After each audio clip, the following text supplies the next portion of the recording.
no subliminal dissing. When I listen, I can tell you never been on no mission. Sticking to the script, don't care if I offend you. Neighborhood crib, the marathon I overlook my competition, never seeing them. I done train my mind that I'm going. You could tell by how I walk, talk, I'm a boss. A east side millionaire, homie, what you thought? My life is a movie. They can't get close to me. They mad cause they can't be. I'm everything that they wanna be. Yeah. Black Box Productions. Neighborhood Nip Hustle. Big shout out to my nigga SPI, Spotter Low. You know I'm in the black box, had to come through, tap in, show love one time. Yeah, y'all make sure y'all subscribe. Stay tuned, all that. Neighborhood is C-Mac. Shout out my loc, Spotter Low, cuz. Neighborhood, on hood. It's a beautiful world. You fight me? Fight, crib. In the words of Spider Loke on my mama's mama.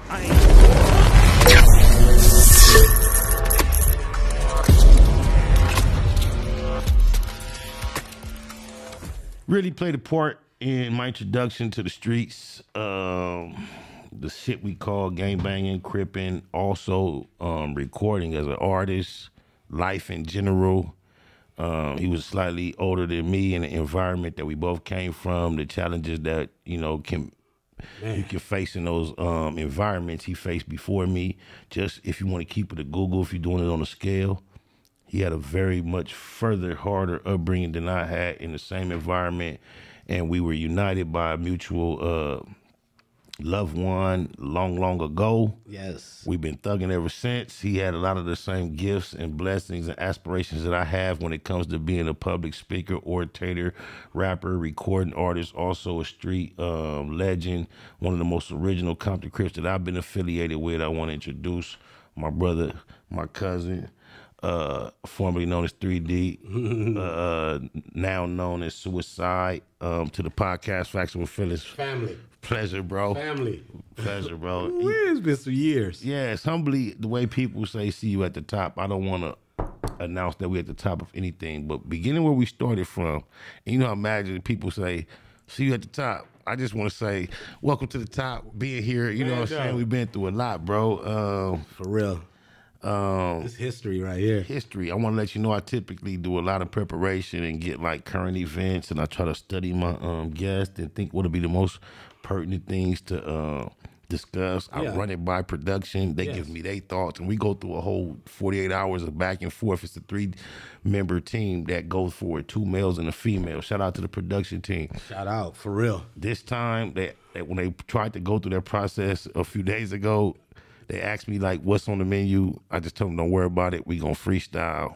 Yeah, it's different. Yes, it's very organic, very different. Unscripted. Unscripted. I have no idea where it's going to go. I know we have too much to talk about that wouldn't to overdo the hour that we try to capture, so that's not a problem. I'm going to try to start this conversation from a place, just from a general perspective. I'm going to allow you to give yourself an opportunity to tell your testimony, because I know that the majority of what I've known of your life is the second half of it. You've had 2 lives in this one life, where most people only get one life. You have 2 birthdays. And I don't want to be the one to try to explain and describe how or why that is. I want to take you first to where I can recall my most foggiest memories of our beginnings and where you were in your existence. And then you can do what you choose to explain about how you went from 3D to Cuicide. Let's get it. All right, so I'm going to just throw a few names around. Shout out to DJ Loon, my cousin Leamis. Yeah, my brother from another mother, you, man. bro. Yes, Samuel spelled backwards. Can't forget Kurt either, man. Kurt either, on God. On my, and you can't. Come on. No, it was John brother. Trey. Can't forget Trey. Trey. Can't forget Trey. The Beanie Boys. They used to keep the beanies. Used to clown the beanies. Oh, God. So I want to say Eve Jim, Leon Haywood, Crenshaw and Rodeo in the back, in the alley. Yes. Before, I know, I'm going to just say this to the world. I said it before. Before that was a part of our history. It is. And I can remember that as my first remembrance of your professional recording situation.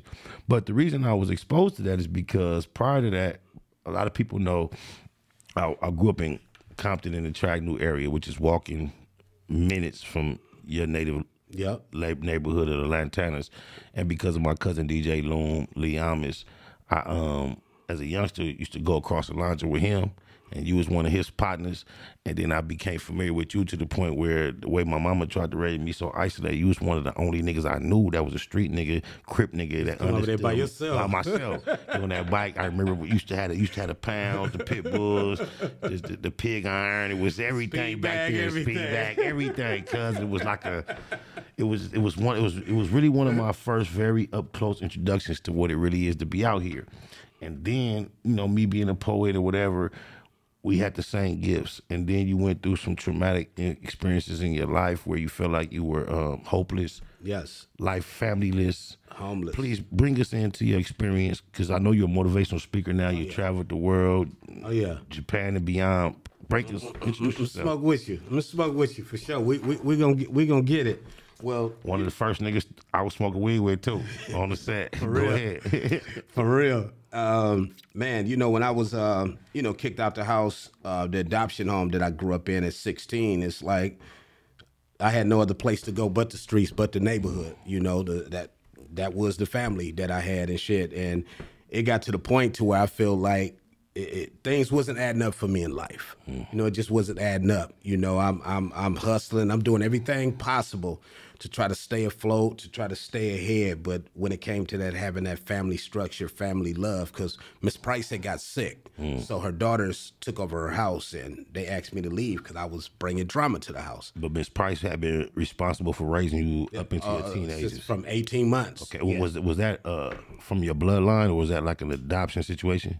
Adopted situation for me being abandoned by my real parents and found in an apartment. I was 18 months. Oh, so all you knew was Miss Price. That's like natural blood. Yeah. Okay, That's okay. All I knew was Miss Price. She Because her passed home away was in 92. Her God home bless was you. a No, yeah, temporary what age, foster though? home. What age? Was I? Yeah. I was like 21. She came. Tweety brung her to see me in the hospital when I shot myself in the head. Okay.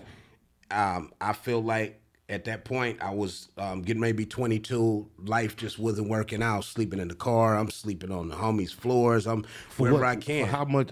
Like, okay, so just between the ages of 21 and 22, it was that bad? So it was like a 12-month period? Oh. No, from like 16 years of age to like 22. To I was like 21. So like 5 years. Yeah, 5 years of just trying your best, just couldn't breathe right in life. Just couldn't breathe right in life. I just couldn't figure it out. I couldn't pinpoint it. You know, typically when you hear people that have made a attempt and were successful, you hear about people who took pills who weren't that potent, or maybe sliced their wrist and it wasn't that.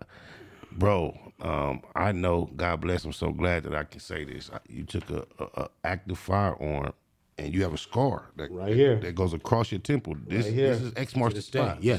This is what we taught. It's my birthmark. Yeah, the second birthmark. Mm-hmm.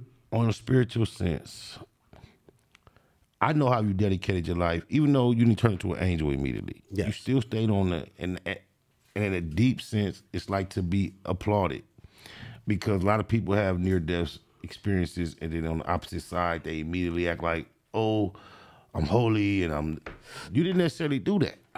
I came out the hospital with a big bandage around my head, and it was back to the same life. Nigga. Nothing changed, same nigga, and I just got a bandage on my head. Still doing the same shit, still in these trenches, still ready for whatever.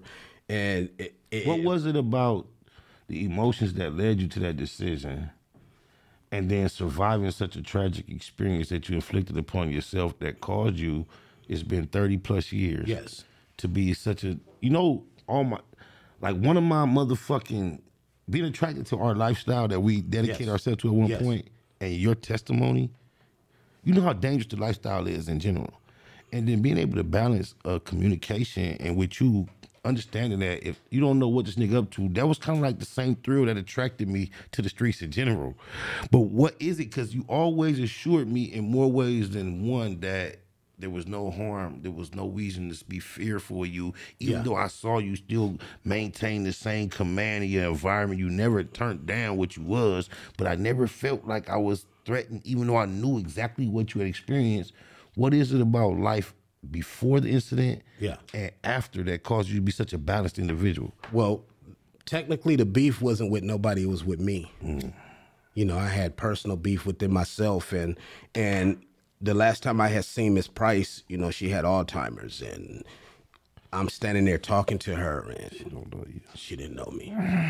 And this is somebody that's I couldn't do no wrong in her eyes. This is who I talk to, whether I did right or wrong. This is who I know I could come talk to, and she'd, you know, put her arms around me and Was pray there for me. a portion of you that thought that doing this would cause you to be able to be back reunited with that? Now I'm with her. I mean, I feel like when she was brung to the hospital, they didn't tell her what happened. They told her somebody tried to rob me and shot me in the head. But I remember looking up, man, waking up, and I looked up, and Miss Price was standing over me, and I leaned up, and she put her arms around me, and we cried together. Snakewood and that hustle. Big shout out to my nigga SPI, Spotter Low. You know, I'm in the black box, had to come through, tap in, show love one time. Yeah, y'all make sure y'all subscribe. Stay tuned, all that. Neighborhood is C-Mac. Shout out my loc, Spotter Low, cuz. Neighborhood, on hood. It's a beautiful world. You fight me? Fight, Craig.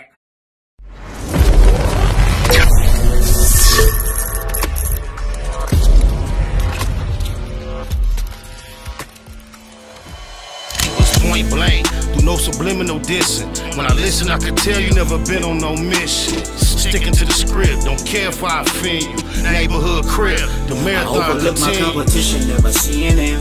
I done trained my mind that I'm going. You could tell by how I walk, talk, I'm a boss. A Eastside millionaire, homie, what you thought? My life is a movie. They can't get close to me. They mad cause they can't be. I'm everything that they wanna be, yeah. Black Box Productions.